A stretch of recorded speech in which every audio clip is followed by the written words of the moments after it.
اجيو دوزو معايا نهار الثالث في رمضان بعد ما انا عييت مع ولدي ما كيخليني ندير والو، ولكن غنضطر انني نوض ندير. اول حاجه درت صليت الظهر، دزت الكوزينه، درت شلاضه ودرت العصير، ومن بعد عطيته هو ياكل شويه، ودزت نصايب لي كريب مالحين، درت 2 بيضات، كاس ونص ديال الدقيق، شويه ديال الملحه وشويه ديال البزار، ودرت تومه بودر، ودرت شويه ديال الزعتر صافي. وغادي ندير 2 كيسان ديال الحليب، وغادي نخلط داكشي مزيان مزيان. ومن بعد غادي ندير 2 معالق كبار ديال الزبده دايبه، وغادي نعاود نخلط داكشي مزيان، وغادي نخليه يرتاح واحد 10 ديال الدقائق. ومن بعد غادي ندوز نطيبو. ايوا هنايا طيبته صراحه جا زوين. شفتو غير واحد عند واحد السيده وقلت والله تنجربو ساهل ماهل، وانا ما فيا اللي بقى يعجن ولا شي حاجه. جربت هذا صراحه جا لذيذ جا بنين.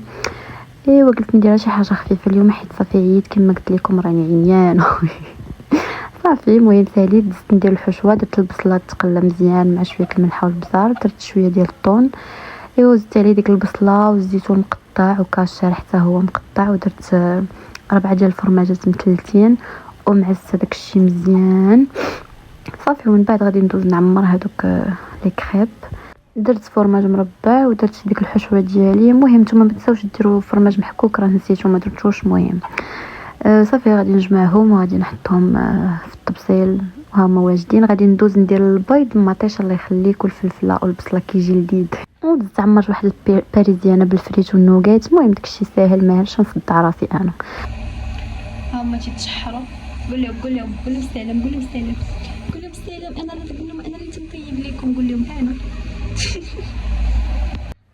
ايوا ها نتوما البيض المطيشه ديالي شوفوا كي جا، ولي كريب ديالي حتى هو كي جا.